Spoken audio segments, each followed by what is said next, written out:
Hello friends, ಎಲ್ರಿಗೂ ನನ್ನ YouTube ಚಾನಲ್ಗೆ ಸ್ವಾಗತ. ನಾನಿವತ್ತು ಮಟನ್ ಸಾರು ಹೇಗೆ ಮಾಡೋದು ಅಂತ ತೋರಿಸ್ಕೊಡ್ತೀನಿ. ಈ ತರ ಮಟನ್ ಸಾರು ಮಾಡಿದ್ರಂತೂ ನೀವು ಮತ್ತೆ ಮತ್ತೆ ಮಾಡ್ಕೊಂಡು ತಿಂತಾನೆ ಇರ್ತೀರ.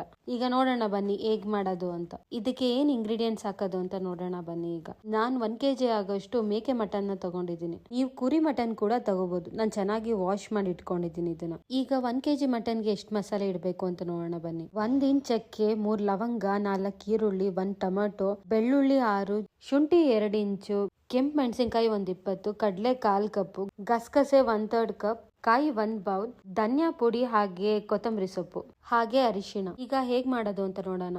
3 ಈರುಳ್ಳಿನ ದೊಡ್ಡದಾಗಿ ಕಟ್ ಮಾಡ್ಕೊಂಡು 1 ಈರುಳ್ಳಿನ ಚಿಕ್ಕದಾಗಿ ಕಟ್ ಮಾಡ್ಕೊಬೇಕು. ದಪ್ಪದಾಗಿ ಕಟ್ ಮಾಡ್ಕೊಂಡಿರೋ ಈರುಳ್ಳಿನ ಉರಿಯಕ್ಕೆ, ಹಾಗೆ ಸಣ್ಣದಾಗಿ ಕಟ್ ಮಾಡ್ಕೊಂಡಿರೋ ಈರುಳ್ಳಿನ ಒಗ್ಗರಣೆಗೆ ಯೂಸ್ ಮಾಡ್ಕೋತೀವಿ. ನೀವೇನಾದ್ರೂ ಈರುಳ್ಳಿನ ಸಣ್ಣದಾಗೆ ಕಟ್ ಮಾಡ್ಕೋತೀನಿ ಅಂದ್ರೆ ಹಾಗೆ ಕೂಡ ಎರಡಕ್ಕೂ ಯೂಸ್ ಮಾಡಬಹುದು. ಈಗ ಒಂದು ಕುಕ್ಕರ್ಗೆ ಸ್ವಲ್ಪ ಎಣ್ಣೆ ಹಾಕೊಂಡು ಈರುಳ್ಳಿ, ಟೊಮೊಟೊ, ಮಟನ್ ಹಾಗೆ ಸ್ವಲ್ಪ ಉಪ್ಪು ಹಾಕೊಂಡು ಚೆನ್ನಾಗಿ ಬೇಯಕ್ಕೆ ಇಡಬೇಕು. ಎಣ್ಣೆ ಏನ್ ತುಂಬಾ ಯೂಸ್ ಮಾಡೋ ಅವಶ್ಯಕತೆ ಇಲ್ಲ, ಯಾಕಂದ್ರೆ ಮಟನ್ ಅಲ್ಲೇ ಕೊಬ್ಬಿಡುತ್ತೆ. ಅದರಿಂದ ಸ್ವಲ್ಪ ಎಣ್ಣೆ ಹಾಕೊಂಡ್ರೆ ಸಾಕು. ಮಟನ್ ಸಾರು ಮಾಡ್ಬೇಕು ಅಂದ್ರೆ ಎಳೆ ಮಟನ್ ಇರಬೇಕು. ಸೊ ನಾನಿಲ್ಲಿ ಎಳೆ ಮಟನ್ ನ ತಗೊಂಡಿದ್ದೀನಿ. ನೀವು ಕೂಡ ಹಾಗೆ ಟ್ರೈ ಮಾಡಿ, ಚೆನ್ನಾಗಿ ಬರುತ್ತೆ. ಈಗ ಮಟನ್ ನೀರ್ ಹಿಂಗೋ ಟೈಮಲ್ಲಿ ಮಸಾಲೆ ರೆಡಿ ಮಾಡ್ಕೊಳ್ಳೋಣ. 1 ಬಾಣಲಿ ಇಟ್ಕೊಂಡು ಅದಕ್ಕೆ ಸ್ವಲ್ಪ ಎಣ್ಣೆ ಹಾಕೊಬೇಕು. ನಾನ್ ಸ್ವಲ್ಪ ಎಣ್ಣೆ ಕಮ್ಮಿ ಯೂಸ್ ಮಾಡೋದು, ಯಾಕಂದ್ರೆ ಮಟನ್ ಅಲ್ಲಿ ತುಂಬಾ ಕೊಬ್ಬಿರೋದ್ರಿಂದ ನಾವ್ ಎಣ್ಣೆ ಹಾಕಿದ್ರೆ ಚೆನ್ನಾಗಿರಲ್ಲ ಅಂತ ಅಂದ್ಬಿಟ್ಟು ಕಮ್ಮಿ ಎಣ್ಣೆ ಹಾಕ್ತೀನಿ. ಎಣ್ಣೆ ಚೆನ್ನಾಗಿ ಕಾದ್ಮೇಲೆ ಅದಕ್ಕೆ ಚಕ್ಕೆ, ಲವಂಗ, ಒಣಮೆಣಸಿಕಾಯಿನ ಹಾಕೊಂಡು ಚೆನ್ನಾಗಿ ಫ್ರೈ ಮಾಡ್ಕೊಬೇಕು. ಹೀಗೆ ಒಣಮೆಣಸಿಕಾಯಿನ ಫಸ್ಟೇ ಹಾಕೊಂಡು ಎಣ್ಣೆಲಿ ಫ್ರೈ ಮಾಡ್ಕೊಳ್ಳೋದ್ರಿಂದ ಸ್ವಲ್ಪ ಸ್ಪೈಸಿ ಬರುತ್ತೆ. ನಾನು ಇಲ್ಲಿ ಖಾರದ ಮೆಣಸಿಕಾಯಿ ತಗೊಂಡಿದ್ದೀನಿ, ಸೊ ಅದಕ್ಕೆ 20 ತಗೊಂಡಿದ್ದೀನಿ. ನಿಮ್ಮನೇಲಿ ಏನಾದ್ರು ಖಾರದ ಮೆಣಸಿಕಾಯಿ ಇಲ್ಲ ಅಂದ್ರೆ ಸ್ವಲ್ಪ ಜಾಸ್ತಿ ತಗೊಳ್ಳಿ.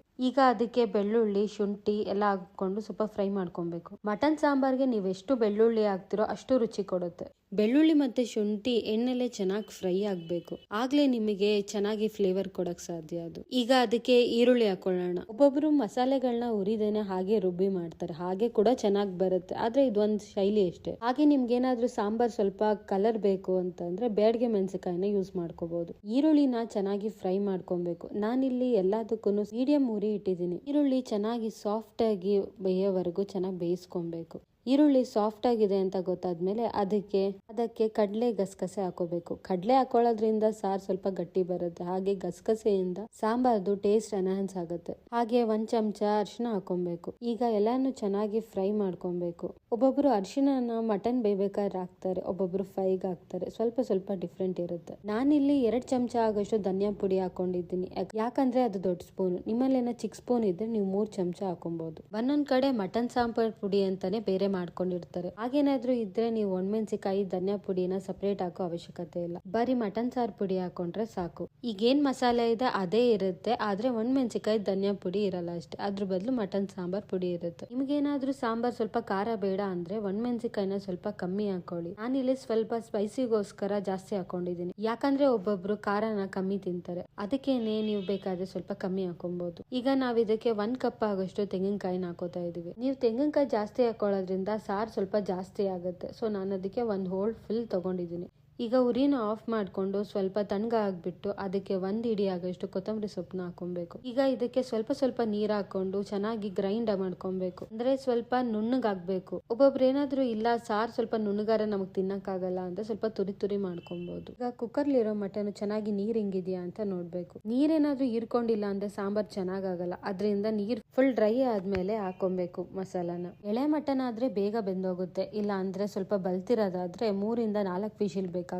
ಸೊ ಮಟನ್ ತಗೊಬೇಕಾದ್ರೆ ಅದು ಎಳೆದಾ ಅಥವಾ ಬಲ್ತಿದ್ಯಾ ಅಂತ ತಿಳ್ಕೊಂಡು ತಗೊಳ್ಳಿ. ಎಳೆ ಮಟನ್ಗಾದ್ರೆ ಬರೀ 1 ರಿಂದ 2 ವಿಶಿಲ್ಗೆಲ್ಲ ಬೇಗ ಬೆಂದೋಗ್ಬಿಡುತ್ತೆ. ಈಗ ನೋಡ್ಬೋದು ನೀರೆಲ್ಲ ಚೆನ್ನಾಗಿ ಡ್ರೈ ಆಗಿದೆ. ಇದಕ್ಕೀಗ ರುಬ್ಬಿರೋ ಮಸಾಲಾನ ಹಾಕೊಳ್ಳೋಣ. ನಮ್ಮನೇಲಂತೂ ಮಟನ್ ಸಾರ್ನ ವೀಕ್ಲಿ ಒನ್ಸ್ ಆದ್ರೂ ಮಾಡ್ತಾನೆ ಇರ್ತೀವಿ. ನೀವು ಕೂಡ ಈ ತರ ಟ್ರೈ ಮಾಡಿ. ಹಾಗೆ ನಿಮ್ಗೆ ಇಷ್ಟ ಆದ್ರೆ ನನ್ಗೆ ತಿಳಿಸ್ಕೊಡಿ. ಮಸಾಲೆ ಎಲ್ಲ ಹಾಕೊಂಡ್ಮೇಲೆ ಬಿಸಿನೀರ್ನ ಕಾಯಕ್ಕಿಡೋಣ, ಯಾಕಂದ್ರೆ ಬಿಸಿನೀರ್ ಇಲ್ಲ ಅಂತಂದ್ರೆ ಸಾಂಬಾರ್ ಚೆನ್ನಾಗಾಗಲ್ಲ. ಈಗ ಮಟನ್ 1 5 ನಿಮಿಷ ಆದ್ರೂ ಮಸಾಲೆಯಲ್ಲಿ ಚೆನ್ನಾಗಿ ಬೇಯಬೇಕು. ಆಮೇಲೆ ಬಿಸಿನೀರ್ ಹಾಕ್ಬೇಕು, ಯಾಕಂದ್ರೆ ಸ್ವಲ್ಪ ಮಟನ್ ಮಸಾಲೆ ಬೇಯೋದ್ರಿಂದ ಅದ್ರ ಫ್ಲೇವರ್ ಎನ್ಹಾನ್ಸ್ ಆಗುತ್ತೆ, ಹಾಗೆ ರುಚಿ ಚೆನ್ನಾಗಿ ಬರುತ್ತೆ. ನೀವೇ ಮಟನ್ ಸಾರ್ನ ಫ್ರಿಡ್ಜ್ ಅಲ್ಲಿ ಇಟ್ಕೊಂಡು 4 ದಿನ ಆದ್ರೂ ತಿನ್ಬಹುದು. ಈಗ ಇದಕ್ಕೆ ಬಿಸಿನೀರ್ ಹಾಕೋಣ. ಬಿಸಿನೀರ್ ಅಂದ್ರೆ ಫುಲ್ ಕುದಿಯೋ ನೀರ್ ಹಾಕೊಬೇಕು. ನಿಮ್ಗೆ ಸಾರು ಎಷ್ಟು ತೆಳು ಬೇಕೋ ಅಷ್ಟು ನೀರ್ ಹಾಕೊಂಡು ಚೆನ್ನಾಗಿ ಮಿಕ್ಸ್ ಮಾಡ್ಕೊಬೇಕು. ಈಗ ನೋಡ್ಬೋದು ನಾನು ಇಷ್ಟು ತೆಳು ಮಾಡಿದೀನಿ. ನಿಮ್ಗೆ ಏನಾದ್ರು ಸಾರು ಸ್ವಲ್ಪ ಗಟ್ಟಿ ಬೇಕು ಅಂತಂದ್ರೆ ನೀರ್ ಸ್ವಲ್ಪ ಕಮ್ಮಿ ಹಾಕೊಳ್ಳಿ. ಈಗ ಮಟನ್ ಚೆನ್ನಾಗಿ 1 ಕುದಿ ಬರೋವರ್ಗುನು ಅದನ್ನ ಸ್ವಲ್ಪ ಬೇಯಿಸ್ಕೊಬೇಕು. ಯಾರಿಗಾದ್ರೂ ಇಲ್ಲಪ್ಪ ನಂಗೆ ಮಟನ್ ಸಾರ್ ತರ ಬೇಡ, ಚಾಪ್ಸ್ ತರ ಬೇಕು ಅಂದ್ರೆ ನೀರನ್ನ ತುಂಬಾನೇ ಕಮ್ಮಿ ಹಾಕೊಳ್ಳಿ, ಅವಾಗ ಚಾಪ್ಸ್ ತರ ಬರುತ್ತೆ. ಅದು ದೋಸೆಗೆ, ರೊಟ್ಟಿಗೆ ಎಲ್ಲ ಸಕ್ಕತ್ತಾಗಿರುತ್ತೆ. ಈಗ ಸಾರ್ದು ಉಪ್ಪು ಖಾರ ನೋಡ್ಕೊಂಡು ಅದಕ್ಕೆ ಉಪ್ಪು ಬೇಕಾದ್ರೆ ಉಪ್ಪು ಹಾಕೊಬೇಕು, ಖಾರ ಬೇಕಾದ್ರೆ ಖಾರದ ಪುಡಿ ಹಾಕೊಬೇಕು. ಆದ್ರೆ ನಾವ್ ಹಾಕಿರೋ ಮೆಣಸಿಕಾಯಿಗೆ ಖಾರ ಏನ್ ಬೇಕಾಗೋದಿಲ್ಲ, ಅದ್ರಿಂದ ಉಪ್ಪು ನೋಡಿ ಹಾಕೊಂಡ್ರೆ ಸಾಕು. ನಾನೀಗ ಟೇಸ್ಟ್ ನೋಡಿದಾಗ ಸ್ವಲ್ಪ ಉಪ್ಪು ಸಪ್ಪೆ ಅನಿಸ್ತು. ಸೊ ಈಗ ನಾನು ಸ್ವಲ್ಪ ಉಪ್ಪು ಹಾಕೊಂಡು ಕುಕ್ಕರ್ ಕ್ಯಾಪ್ ಮುಚ್ಚಿಬಿಟ್ಟು 2 ವಿಷಿಲ್ ಹಾಕ್ಸ್ಕೊತಾ ಇದ್ದೀನಿ. ನಾನು ಯಾಕೆ 2 ವಿಷಿಲ್ ಹಾಕ್ಸ್ಕೊತಿದ್ದೀನಿ ಅಂದ್ರೆ ನಾನು ತಂದಿರೋದು ಎಳೆ ಮಟನ್, ಅದರಿಂದ. ನೀವೇನಾದ್ರೂ ಬೆಳ್ತಿರೋ ಮಟನ್ ತಗೊಂಬಂದ್ರೆ 3 ಇಂದ 4 ವಿಷಿಲ್ ಹಾಕ್ಸ್ಕೊಳ್ಳಿ. ಯಾಕಂದ್ರೆ ಒಂದೊಂದು ಮಟನ್ ಬೇಗ ಬೇಯೋದಿಲ್ಲ, ಅದಕ್ಕೆ ನೋಡ್ಕೊಂಡು ಅದ್ರ ಬೇಸಿಸ್ ಮೇಲೆ ವಿಷಿಲ್ ಹಾಕ್ಸ್ಕೊಳ್ಳಿ. ಈಗ ರುಚಿಕರವಾದ ಸ್ಪೈಸಿ ಮಟನ್ ರೆಡಿ ಆಗಿದೆ. ನೀವು ಕೂಡ ಟೇಸ್ಟ್ ಮಾಡಿ, ಹಾಗೆ ಹೇಗೆ ಬಂದಿದೆ ಅಂತ ಕಮೆಂಟ್ ಬಾಕ್ಸ್ ಅಲ್ಲಿ ತಿಳಿಸ್ಕೊಡಿ. Thank you for watching and kindly subscribe to my channel.